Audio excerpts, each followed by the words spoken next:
పోలవరం జిల్లా గొంటువానిపాలెం ప్రధాన రహదారిపై ఆదివాసులు ధర్నా నిర్వహించారు.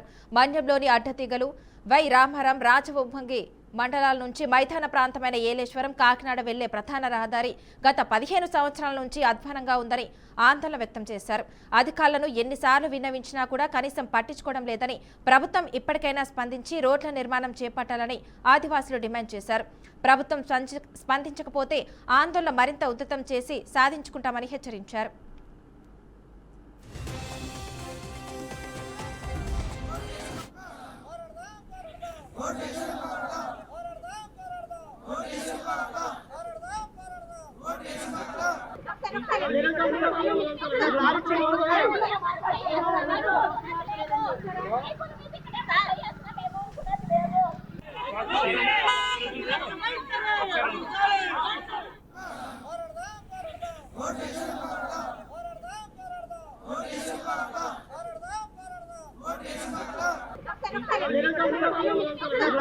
కాకినాడ జిల్లా ఏలేశ్వరంలో గిరిజనులు తమ ఆవేదనను బీఆర్కే న్యూస్ ద్వారా ప్రభుత్వానికి చెప్పుకున్నారు.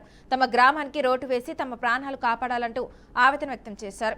తమ గిరిజన కష్టాలు తీర్చడానికి రహదారులు వేయమంటే కనీసం మా స్పందన వినేందుకు కూడా అధికారులు రావడం లేదని ఆదివాసులు వాపోతున్నారు. ఈ నేపథ్యంలోనే తమ గ్రామంలో మట్టి రోడ్డును బైఠాయించి నిరసన వ్యక్తం చేశారు.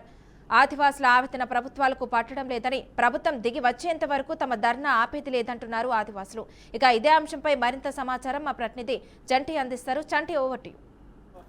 రాకపోకలు సాగించే మా రహదారిని కొంచెం బాగు చేయండి మహాప్రభు అని 24 గంటలుగా ఆదివాసీలు రోడ్డుపై బైఠాయించి తమ ప్రదర్శన కొనసాగిస్తున్న అధికారులు మాత్రం పట్టించుకోవడం లేదని చెప్పొచ్చు. 24 గంటలుగా దీక్షలు చేస్తున్నా కనీసం వారికి మంచినీరు అందించకుండా అధికారులు తీవ్రంగా వారిపై విచక్షణ చూపిస్తున్నారని చెప్పవచ్చు. ప్రస్తుతం మనం ఆదివాసీలు ధర్నా చేస్తున్న ప్రాంతం దగ్గర ఉన్నాం. మేడం, చెప్పండి, అసలు ఏంటండి మీ పరిస్థితి? ఆదివాసీలందరూ కేవలం ఇదే రహదారిపై ప్రయాణం చేస్తూ ఉంటారు. పిహెచ్సీలు అన్నీ అంటే కాకినాడ ప్రధాన వైద్యం ఉంది, వీటినే ఇక్కడికి తీసుకొచ్చి వైద్యం చేసుకోవాల్సిన పరిస్థితి. ఇటువంటి పరిస్థితుల్లో రహదారి వేయమంటే మిమ్మల్ని ఎందుకు ఇంత తీవ్రంగా ఇబ్బందులు గురి చేస్తున్నారు?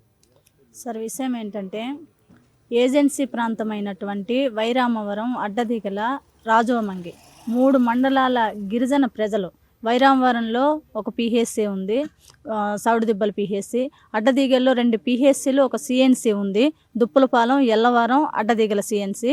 అట్లాగే రాజవొంగిలో 3 పిహెచ్సిలు ఉన్నాయి, ఒకటి జడ్డంగి, లాగరాయి, రాజవొంగి. మొత్తంగా 6 పిహెచ్సిలు, ఒక సిఎన్సి ఉంది. ఇక్కడ ఈ ఆరోగ్య కేంద్రాల నుంచి రిఫరల్ చేసే కేసులన్నీ కూడా ఇప్పుడు ఉమ్మడి తూర్పుగోదావరి జిల్లా ముఖద్వారమైనటువంటి కాకినాడ జీసీహెచ్కి రిఫర్ చేస్తారు.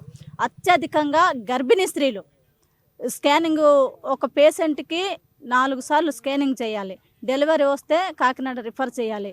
ఈ కేసులన్నీ కూడా ఈ మార్గంగా ఉంటే కాకినాడ వెళ్ళాలి.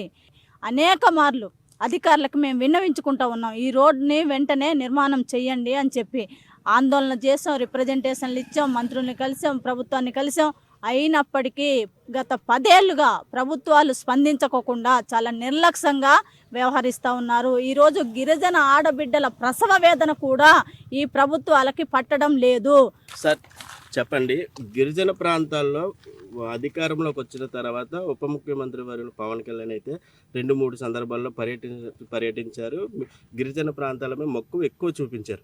అలాంటి తరుణంలో ఇటువంటి రహదారి విషయంలో పవన్ కళ్యాణ్ గారు చిత్తశుద్ధి చూపించలేదంటారా మీరు?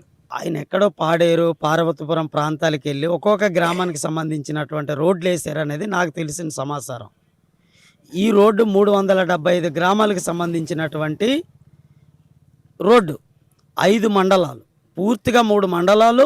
ఏలేశ్వరం కొన్ని గ్రామాలు కలుస్తూ ఉన్నాయి, కొయ్యూరు కొన్ని గ్రామాలు కలుస్తూ ఉన్నాయి, గంగవరంలో 6-7 గ్రామాలు కూడా ఈ రహదారికి కలుస్తూ ఉన్నాయి. ఇది ఏజెన్సీకి ముఖద్వారమైనటువంటి రహదారి. పాదయాత్రగా లక్ష్మీపురం జంక్షన్ నుంచి పాదయాత్రగా వెళ్ళి మా ముందే గోడ కట్టారు.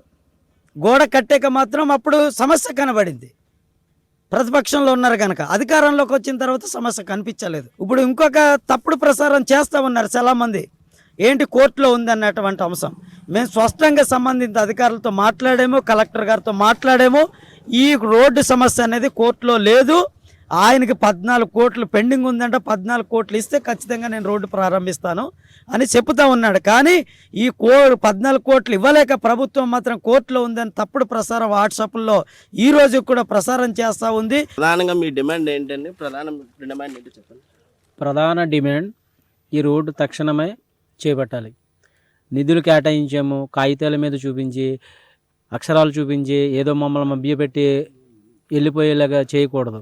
తక్షణమే ఈ రోడ్డు వెంటనే ప్రారంభించి ఈ యొక్క ప్రజలు పడుతున్న ఇబ్బందులు తరిమి కొట్టాలని కోరుకుంటున్నాం. గిరిజనుల శోకాలన్నీ తగ్గాలంటే కేవలం రహదారి నిర్మించడమే ప్రధాన మార్గం అని ఆదివాసులు అయితే మాత్రం అంటున్నారు. మా పరిస్థితిని గమనించి ఏదైనా సరే చర్యలు తీసుకోవాలని కోరుకుంటున్నారు.